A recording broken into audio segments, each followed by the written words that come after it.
Pilot Malaysia ini ditangkap saat tiba di Bandara Soekarno-Hatta menggunakan penerbangan Kuala Lumpur, Jakarta.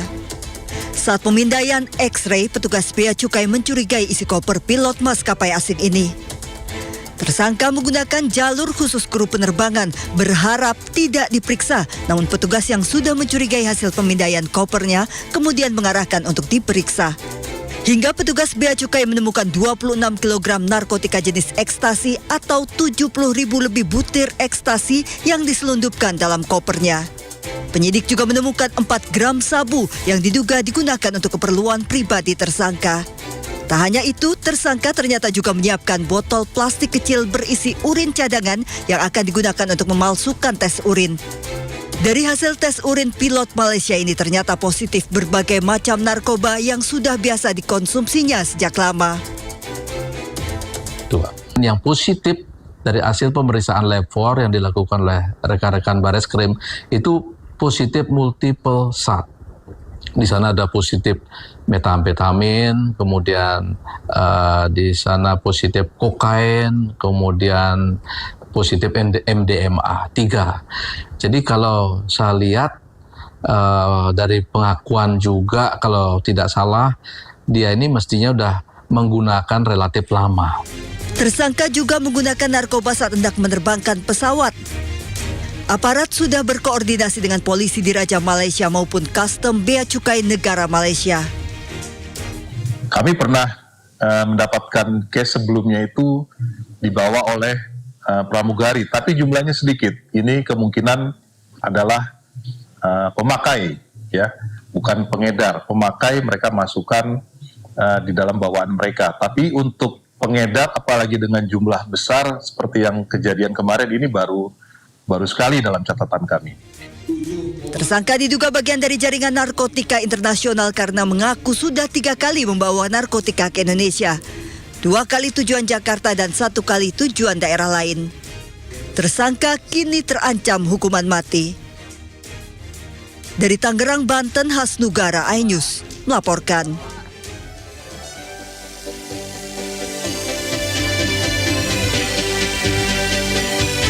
Ketika rasa kemanusiaan terkikis, nasib rakyat kecil kian teriris. Pasien BPJS menanti pertolongan, namun yang diterima justru empati ucapan.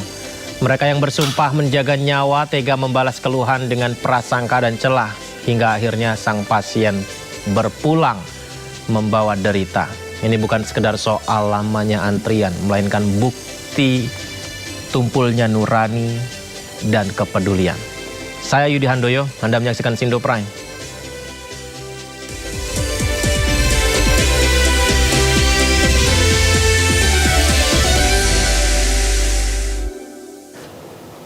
Pemirsa, setelah hampir 3 pekan penyelidikan, Polres Siak akhirnya mengungkap penyebab kematian dokter PPDS anestesi Alex Christoloris yang ditemukan meninggal dunia di semak belukar samping pagar RSUD Tengku Rafian Siak.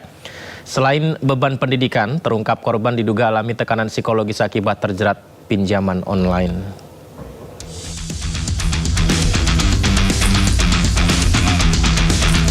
Dari hasil autopsi dan memeriksa 14 saksi termasuk keluarga, polisi menyimpulkan tewasnya dokter PPDS anestesi Alex Christoloris akibat bunuh diri.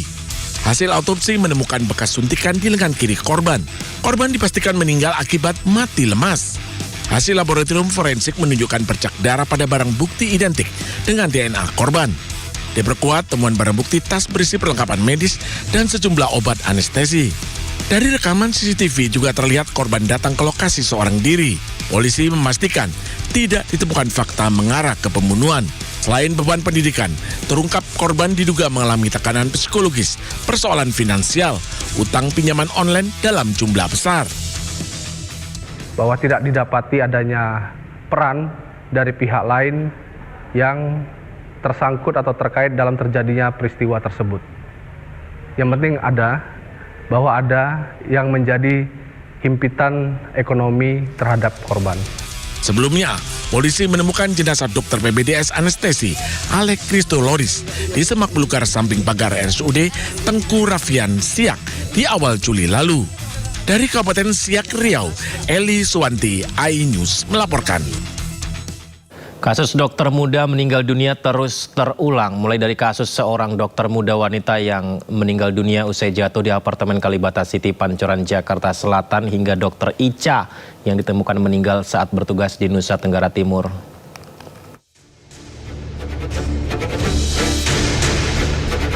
Warga penghuni apartemen dihebohkan dengan peristiwa terjatuhnya seorang dokter muda wanita berinisial ZM. Korban jatuh dari lantai 18 sebuah apartemen di Kalibata, Jakarta Selatan dan jasadnya tersangkut di lantai 2 apartemen. Korban berasal dari Makassar yang sedang menjalani program dokter magang di sebuah rumah sakit di kawasan Depok, Jawa Barat. Polisi juga sudah melakukan olah TKP untuk memastikan penyebab pasti korban bisa terjatuh. Mengarah ke Kabupaten Siak, seorang dokter PPDS Universitas Riau peserta spesialis anestesi juga ditemukan meninggal dalam semak belukar.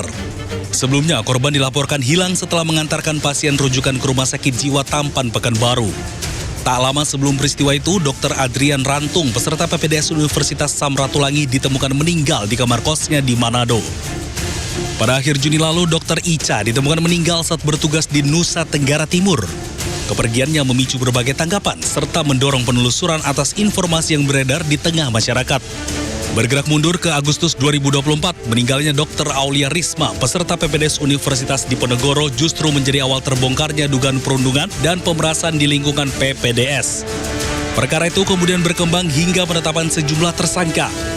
Meski dalam perkara berbeda, peristiwa kematian para dokter ini mengangkat kembali persoalan beratnya beban kerja, tekanan psikologis, dugaan perundungan, serta standar perlindungan kesehatan bagi tenaga medis. Tim Liputan iNews melaporkan. Ya, pemirsa, media sosial kadang bikin mood gak enak ya pemirsa. Seperti komentar ini nih, saya dapat dari netizen. Coba kita lihat nih. Saya buka di medsos, ada netizen namanya Anan Surya. Dia komentar, jam 19.30 nonton Sindo Prime. Hostnya Yudi Handoyo, siarannya jelek. Kesel banget ini, saya harus balas ini. Saya ketik nih, kalau nonton aja. Nggak usah komentar siaran bagus atau enggak. Kayak lu bagus aja. Tapi masa komentarnya begitu sih? Aku hapus. Masa aku komentarin gitu ya? Tapi aku kesel banget pemirsa. Kurang ajar lo ya, asal ngomong di kata mudah siaran berita. Masa aku kirim sih ini? Hapus lagi deh. Kalau dipikir-pikir kan hak dia ya, cerita suka atau tidaknya. Aku juga nggak tahu kondisi dia gimana. Kenapa aku protes ya? Aku ketik ini aja deh. Harusnya aku bijak balas komentarnya. Makasih banyak masukannya. Aku jadikan masukan sebagai bahan evaluasi ya. Bismillah. Nah ini.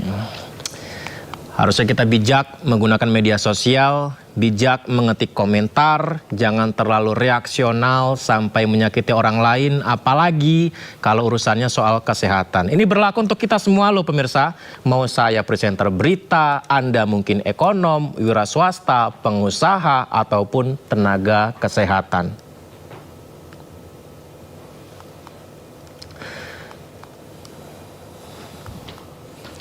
Ya, pemirsa, viral di media sosial, seorang pasien BPJS curhat di Threads menunggu hingga 8 jam lamanya untuk menjalani pengobatan. Di awal-awal saat curhat di-upload, sejumlah tenaga kesehatan memberikan komentar kritikan. Jadi isinya kan 8 jam belum dapat ruangan, gak mau spill RS-nya soalnya gue pakai BPJS. Nah ini komentar-komentar kritikan dari sejumlah tenaga kesehatan muncul menanggapi pernyataan dari pasien BPJS tadi pemirsa. Saya bacakan beberapa di antaranya ya. PP-nya kayak orang have tapi aslinya heaven kah? Heaven some brain cell. Ada lagi yang komentar, orang miskin harta, miskin ilmu, miskin akal tapi pengen diistimewain. 8 jam sangat wajar apalagi kalau RS rujukan nasional. Lalu komentar lainnya, potong aja Kak nadinya nanti juga dapat ruangan. Waduh, ini jahat banget ya. Lalu komentar lainnya lagi, kalau full mau dipindahin kemana? Ke lantai. Nggak ada hubungannya dengan pakai BPJS dan nggak pakai BPJS yang pakai banyak. Kalau mau pindah cepat, ruang jenazah kosong. Aduh, kok jahat-jahat komentarnya ya. Ternyata tidak berapa lama setelah ramai komentar-komentar tadi, pasien yang menulis status tersebut meninggal dunia.